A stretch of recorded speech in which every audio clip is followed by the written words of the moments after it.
you are in the Central Time Africa, and yes, South Africa is beautiful.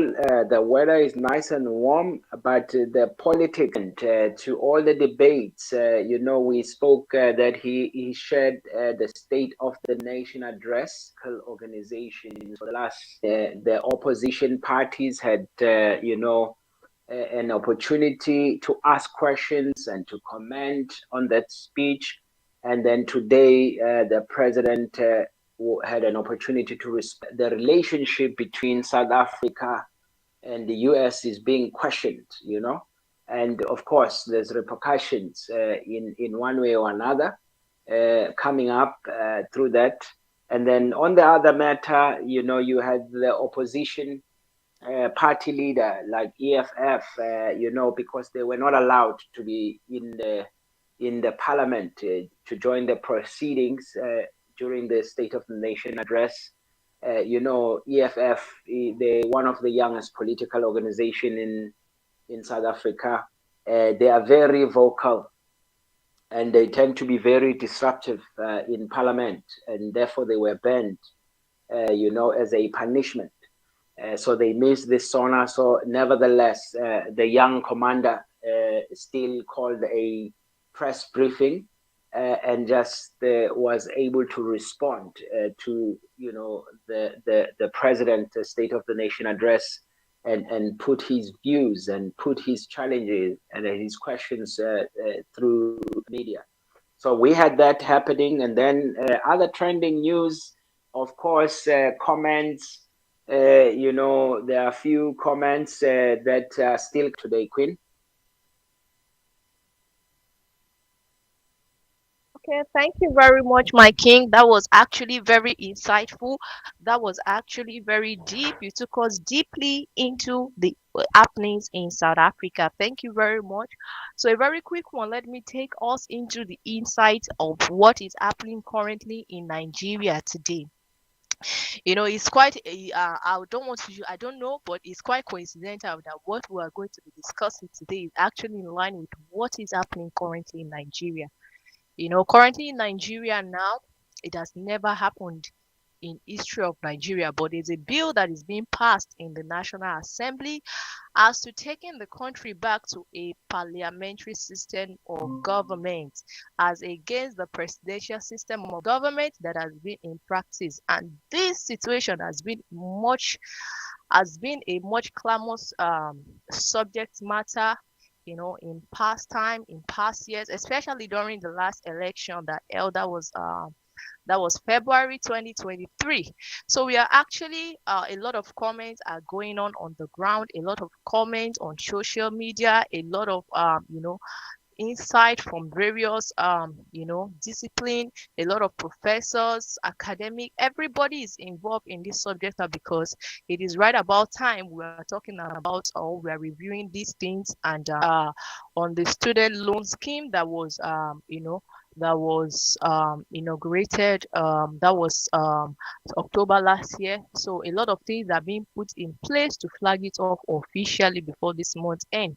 So everybody is actually very anticipating on the program and the process, on the student loan.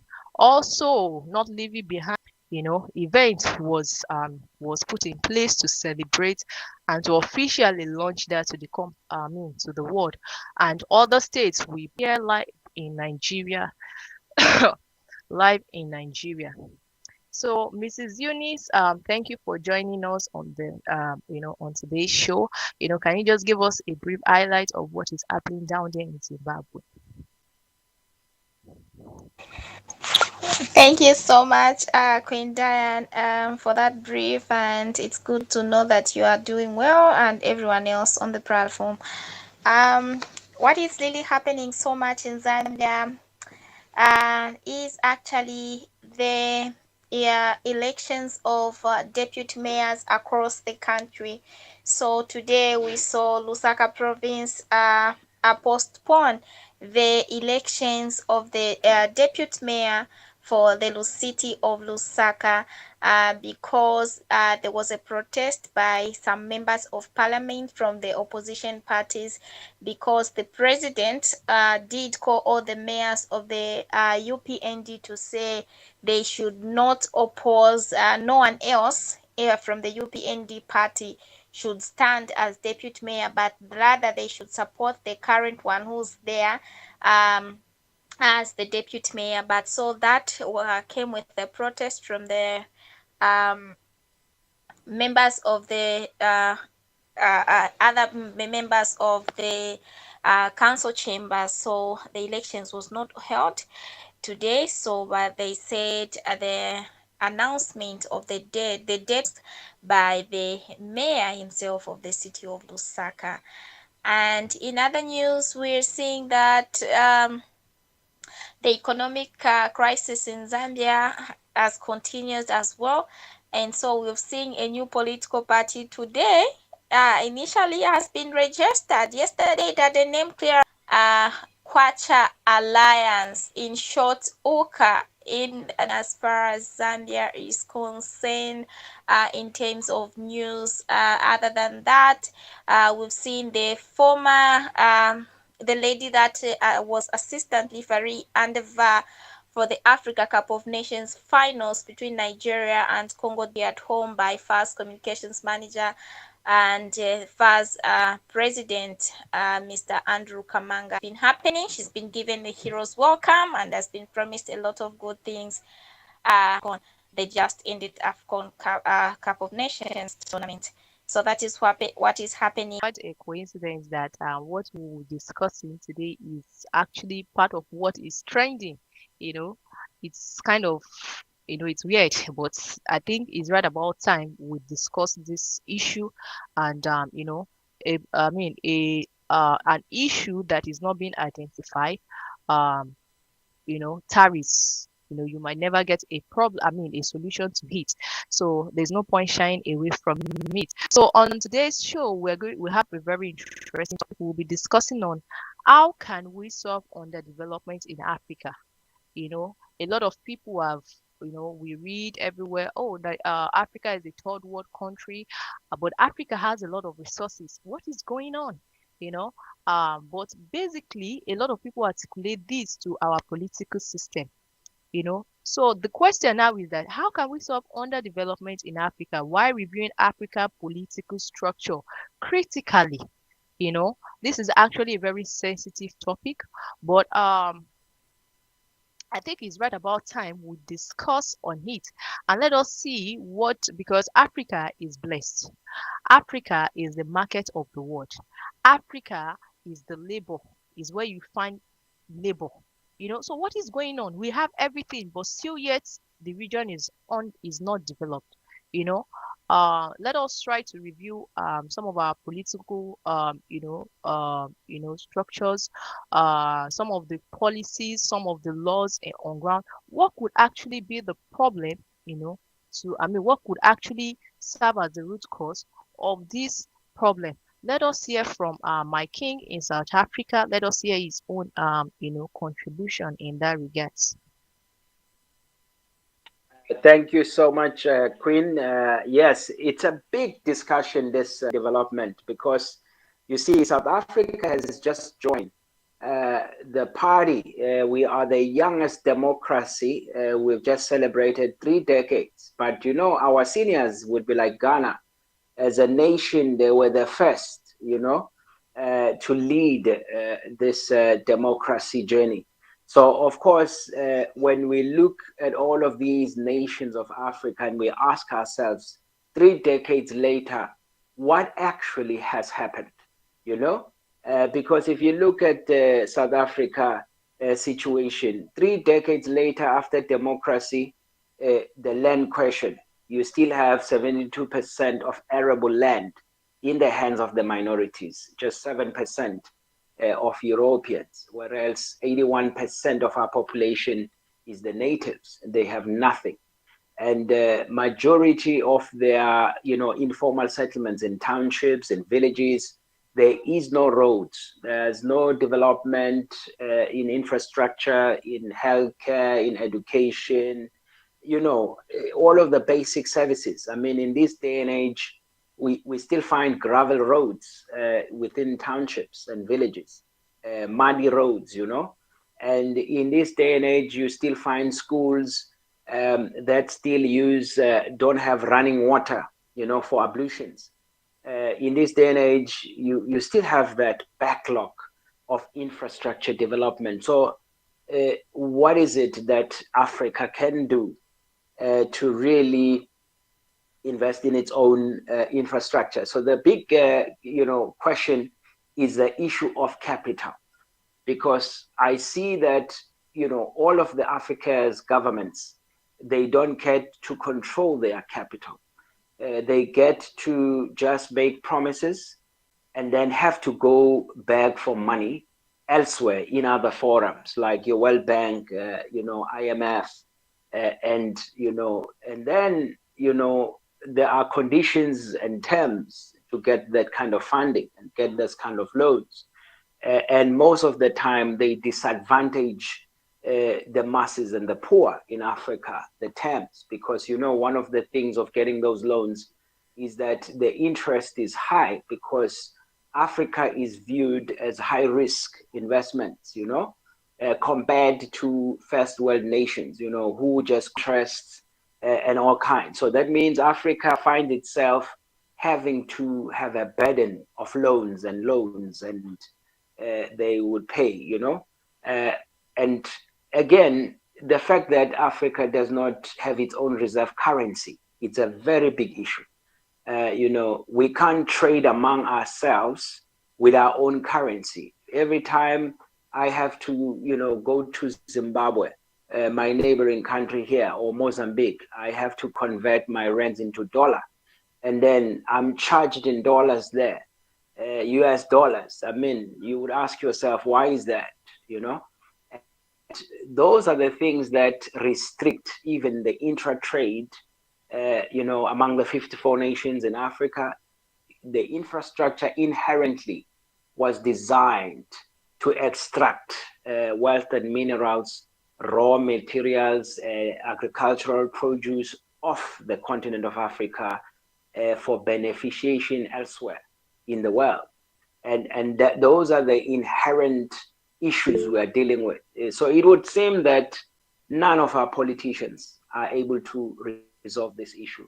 It remains a crisis. Maybe I will just pause there from the rest of the panel. Thank you very much, my king from South Africa. Let us take a short break. We'll be right back.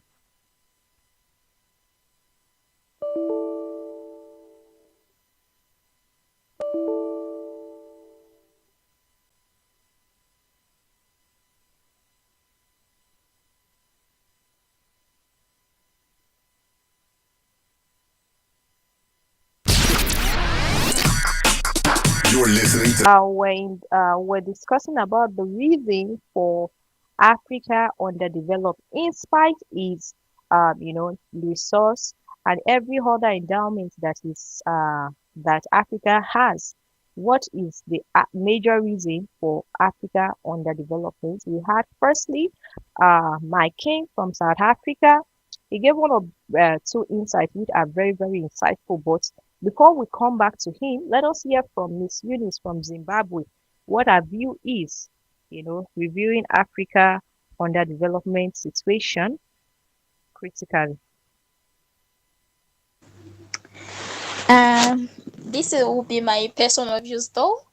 So anyone can agree or disagree. And by the way, it's Zambia, not Zimbabwe. Personally, I feel we have people in positions that are selfish.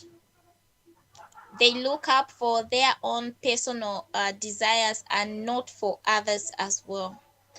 There was a video that I was watching this morning, which stated a rich man does not need money to buy items, but a poor person needs money to buy items, which is true. Now, what does the poor or the rich man want? The rich man wants And how does he gain that power?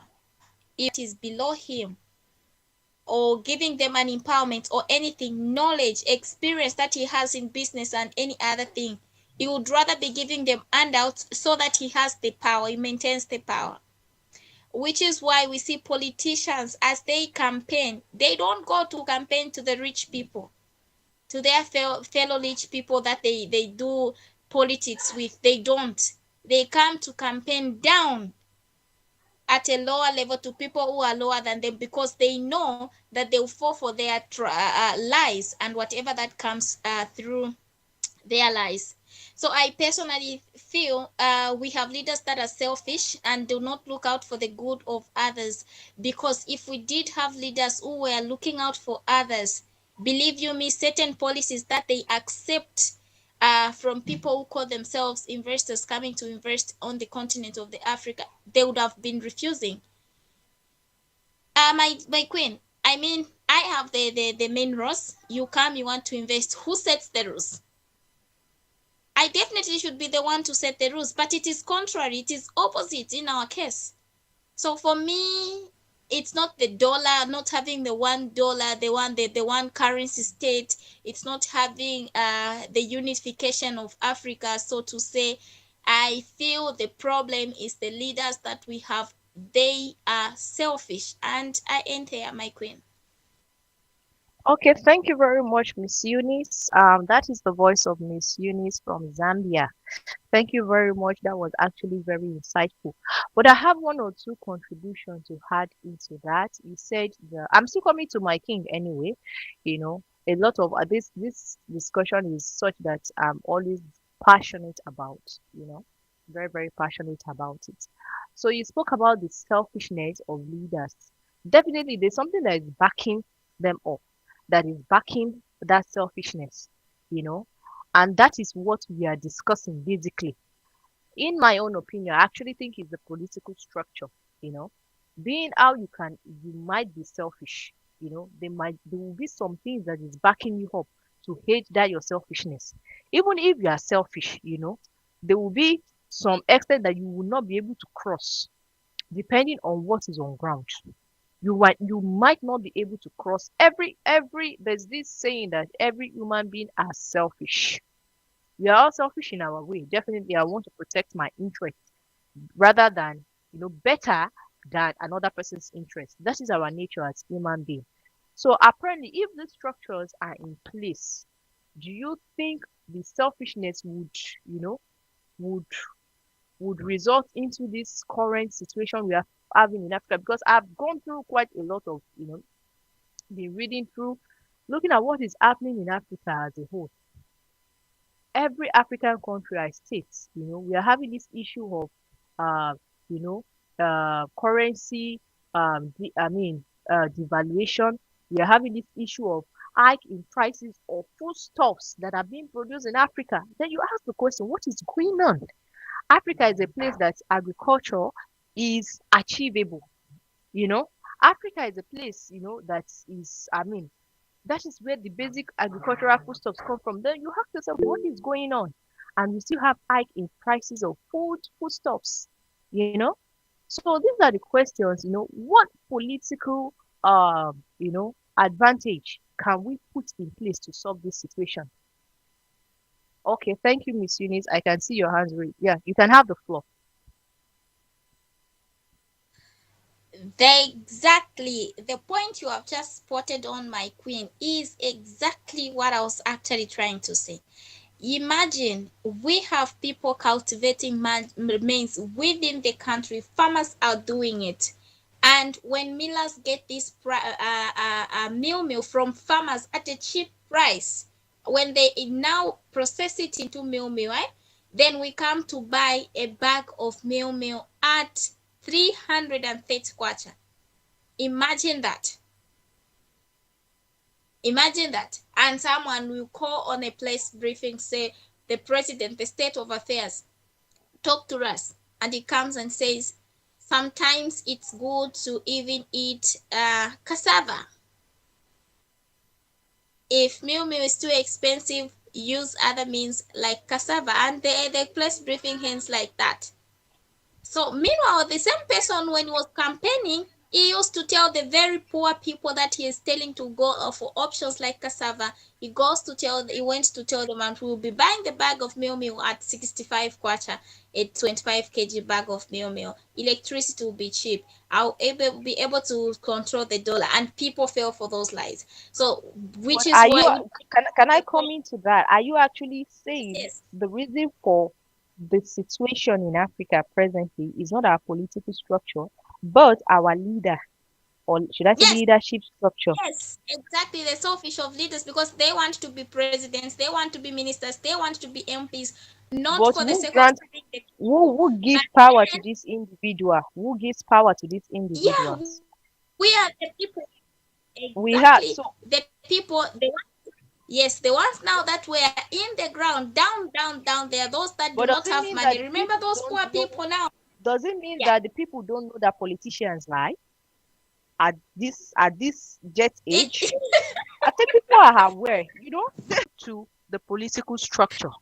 People know politicians lie, and it's not the exactly. first new thing. People know people are selfish. People know that. So it is not the issue of, oh, they are falling for their lies. It is the system, in my own opinion, honest. But let us just hold on a bit. Let us hear from my king on his opinion about this.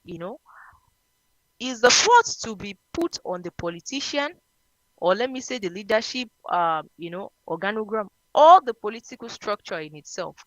My king, you can have the floor. Let us hear from you. Okay, it's great listening to you, both queens.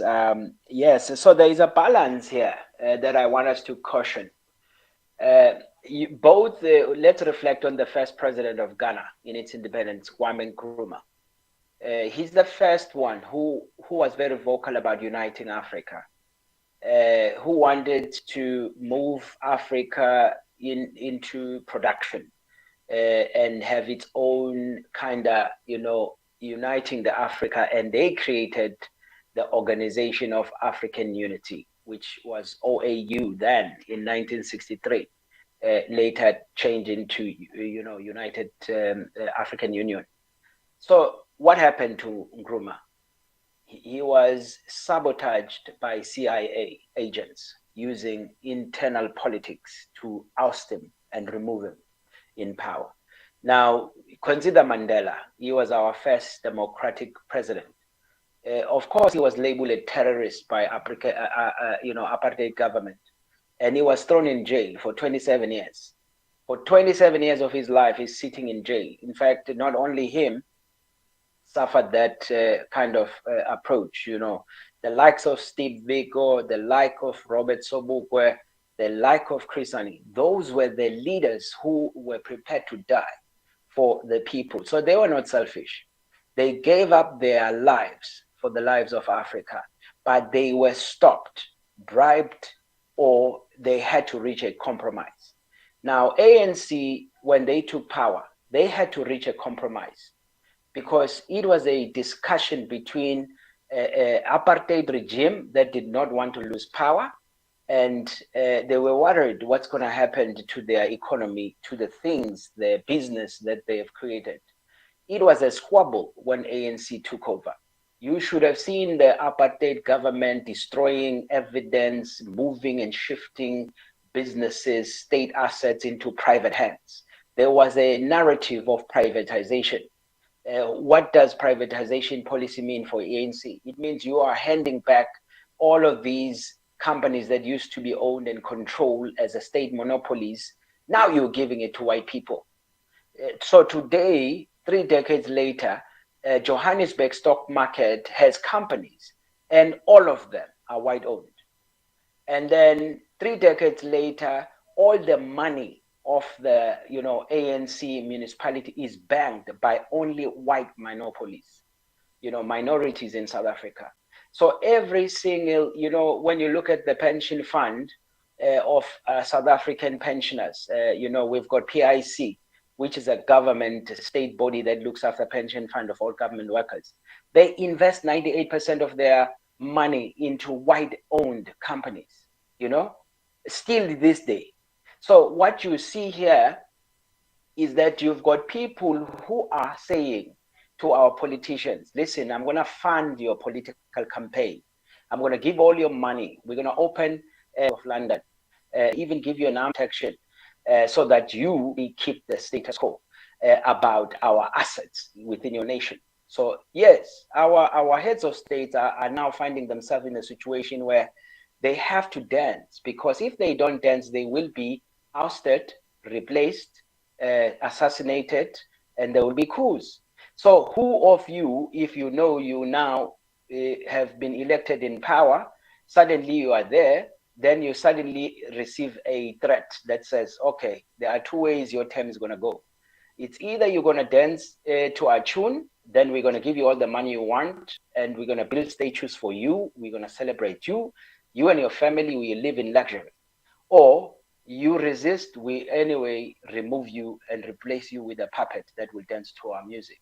So every head of state that fought for our people, we have a string of them.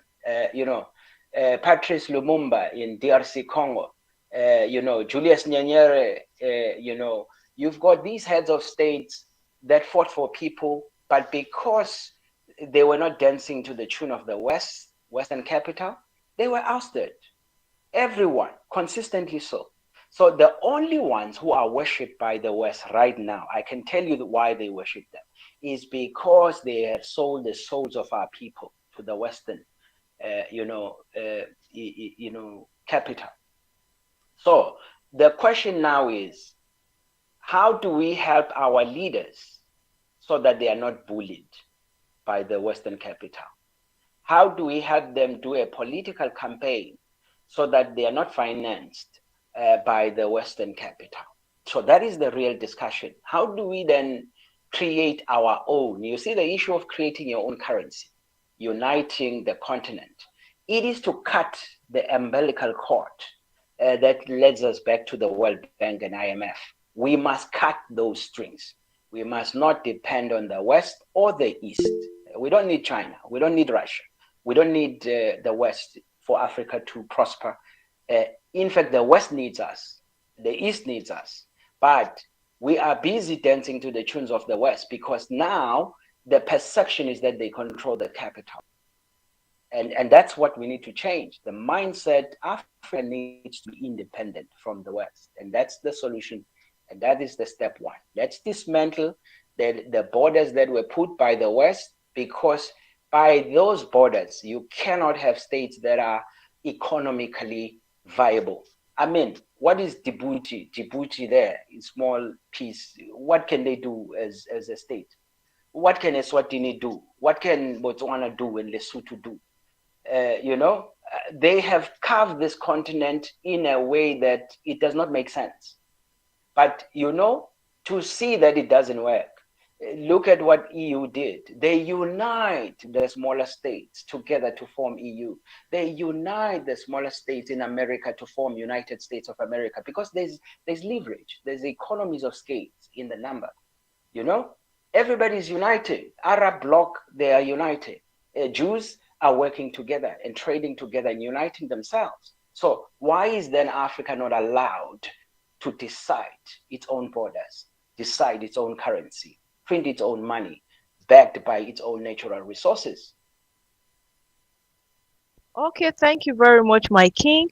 So if I got you right, you are of the opinion that the reason Africa to put all these things together, African Union is just like European Union, and I think they are performing the same functions as the European Union. So you will ask the question, what is going on?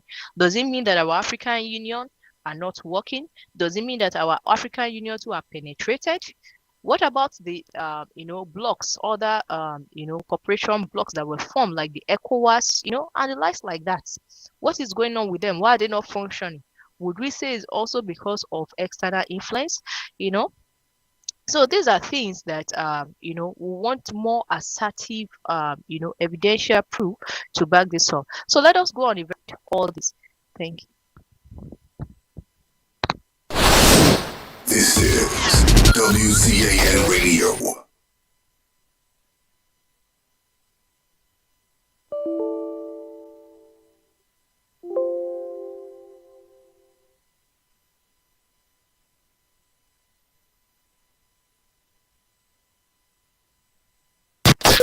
is WCAN Radio.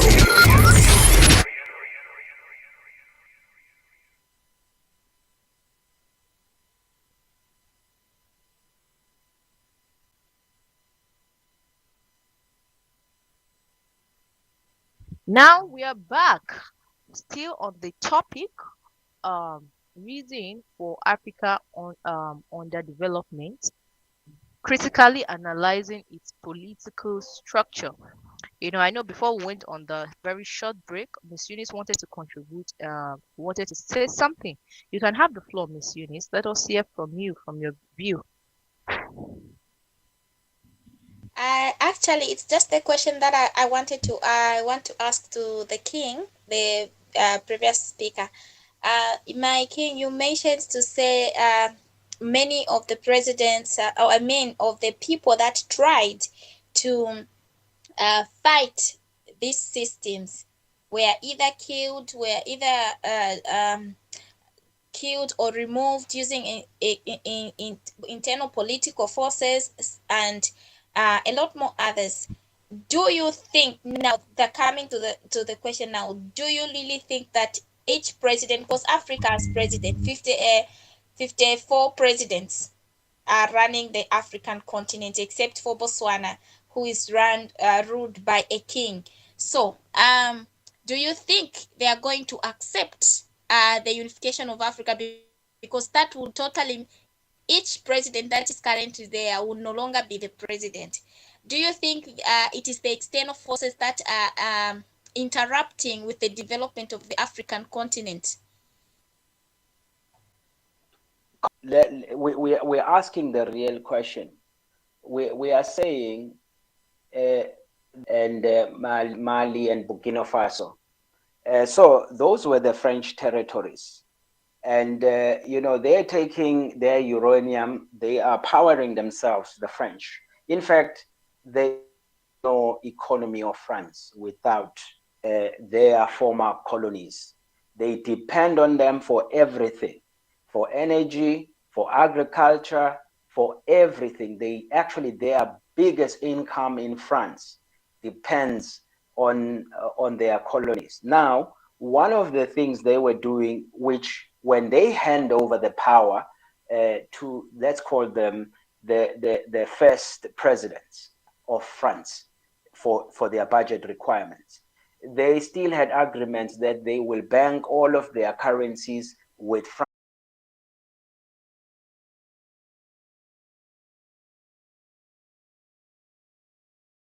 City of London. Now, they stole the price in London. The price of gold are the things that, in fact, Africa is only poor because of colonial history. If it was not for the colonial invasion and interference, African, the foreigners for foreign aids, So how can we come over this problem of, always going, into partnership, into alignment, just because we want foreign aids? Can't we within ourselves raise our foreign aid?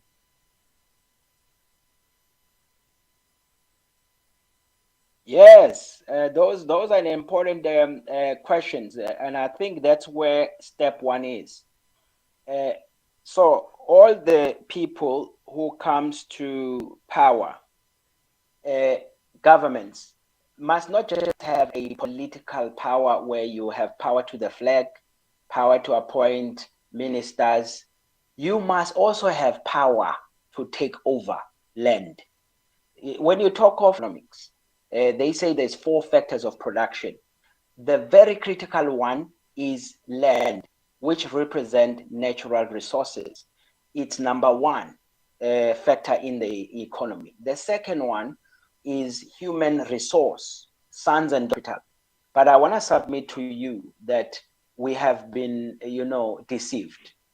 There's no such a thing as capital, because it's just someone controlling a printing machine, printing dollar notes that are worthless. They have nothing, no value, but it's busy fooling us, giving us dollar, and we're giving them our real assets, gold, and we're giving our real labor, our time, in exchange for paper. So that is not value for value trade. We have been deceived. Now, what must equal value, not overinflated currencies versus under, evaluated currencies. Because now what's happening with Africa, the issue of balance of trade. So they have they devalued everything we produce. Our labor is devalued. In other words, it's slave trade, free labor. And they devalue the prices of everything we ship to them. We ship them the cocoa, we ship them the gold, we ship them uranium, cobalt coming out of DRC Congo. They then devalue it in terms of that. But so now we are suffering, because then on the balance of trade, it means we are working for them. Former barter to barter trade. Is that what you are trying to push for? That means commodity to commodity. You are of the opinion that it should not be service for money, but it should rather be commodity for commodity. Yes, because here's the thing. How come I'm giving you gold and I'm giving goes and dig for 12 hours, dig this gold? But when this gold is bought by the West, they pay nothing for it. And then the guy who polishes this diamond. One or two things that was here from Miss Eunice in Zambia. Oh my goodness, my queen. This topic is very wide and it's deep. You know why I've said so? I'm going to give you a very practical example here. Hi. We have miners who would go for work wake up from home at 4 and come back at 22. Then another shift goes at 18 and comes out at 100 or some 5,000 flat, some 5,500, depending on the position that they are holding. But now you ask, those that do wash this copper or those that do wash, they're actually the very gold. How much the tons of gold and copper that they harvest in a day as compared to how much they are getting, it is nothing. So somehow when we try to say we'll go back to the barter system, we're gonna say we'll be matching up, because now their paperwork may be invalid. It will have no use to us if we go the king's way. But then we are trying to be practical. We are saying the unification of Africa, using one currency, using one passport, and all that. The barter system cannot really work in terms of that. So African leaders, I'll stand on that. African leaders need to work up and protect their resources.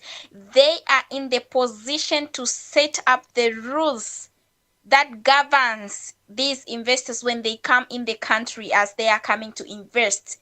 Set up the fee. Each miner who be working under your mine should be getting this much. Those things are simple to do. And sometimes it's as simple as telling them, don't take our minerals out. Start processing the things that you want to process with these minerals within the country. Make the profit.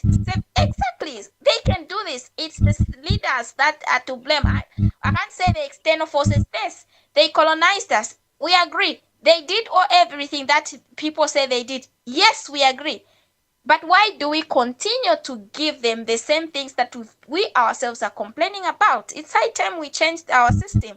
Zambia is being run by women. Yes. Yeah, thank you very much, Miss Eunice. We are actually very far beyond, past our time. So I know we're going to be treating this same subject matter. It's not over yet. There are a lot of things to talk about, starting from the regional blocks to the continental blocks. What actually is their duty? How can we push them to work? How can we unify as Africans? How can we protect our interests? A lot of things. This topic in question is very, very deep. It's not something we can finish on a series.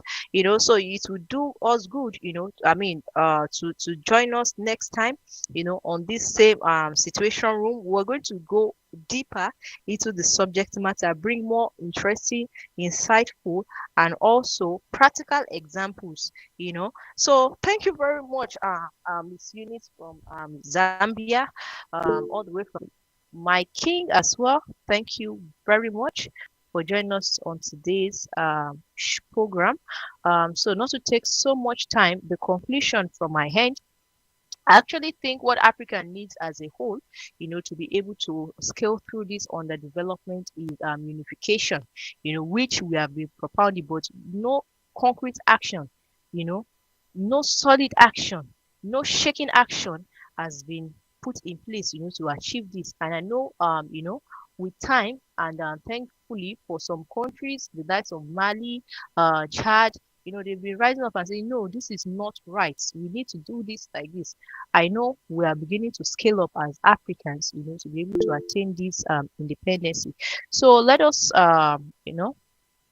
without taking so much of our time, so we'll see you same time, same day, on same topic next week. So until then, I remain your humble host. My name is Dr. Diane from Africa.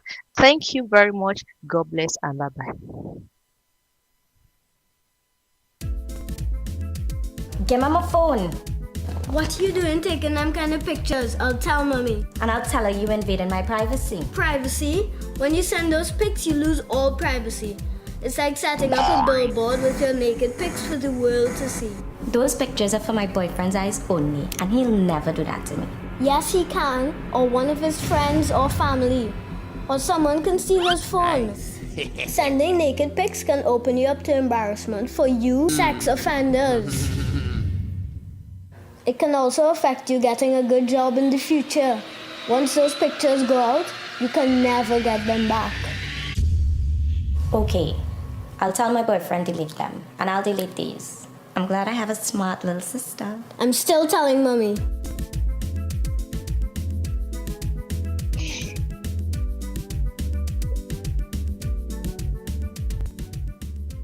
Wow. What a discussion. What a discussion. Are we going to have to do, you're going to have to do a part 2 on this? Yes, we have to do a part 2, part 3, part 4, part 6. Yes, we definitely have to do several parts of this because this is a big conversation and it's very complex. And we look forward to, thank you very much, Dr. Diane and the King and the S. And for tomorrow, we have another edition of the Situation Room. And I think we have our queen, another queen, Eunice Nakanika. She's going to be leading out, tomorrow. It was really nice sitting back, just dealing with, the technical aspect of things there and just listening as a lot of people are listening on the station just to listen in and to listen to the dynamics playing out between the three of you. It was pretty interesting, very interesting to listen to it as a listener this morning, and I appreciate that. All right, so we're getting there, and we are, looking forward to tomorrow's program. We run from Monday to Friday in the Situation Room, and we have to work out something for weekend program. I think we also have a big program. Ms. Diane is going to be, Dr. Diane is debuting her Heart Talk Between Sisters tomorrow. Am I right? Yeah, I think she left the studio. She's going to be here tomorrow talking about, oh, she's back. Yeah, tomorrow you are debuting your Heart Talk Between Sisters, right? Yes, with Mrs. Mika. I was asking you earlier that do we try to do a poster? These things are used for promotional plan, just to create seats. That I was feeling maybe any guest to bring on, we can give a certificate of appreciation as being a guest for our show. So once they post all these things, some people will be curious. Don't be surprised that through that, some people will just pick the contact and try to make contact with, Well, we talk about that off here. We talk about that off here. We talk about that also. We're still on here, so we talk about that also. But definitely, I'll get in touch with you. So we want to thank all listeners for tuning in today, and we hope that you keep tuning in because the shows are getting better and better and deeper. We're hearing different voices on the program, and you want to get in touch with us, plus 1-678-856-3709, or you can dial Eunice at plus 260-96-877-1705. All right. Have a wonderful rest of the day, people, and we will see you tomorrow. God bless. Stay safe.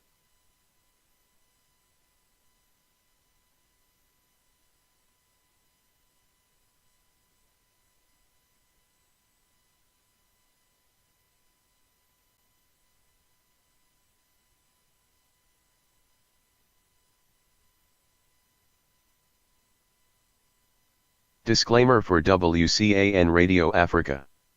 WCAN Radio Africa strives to provide informative and engaging content to our listeners.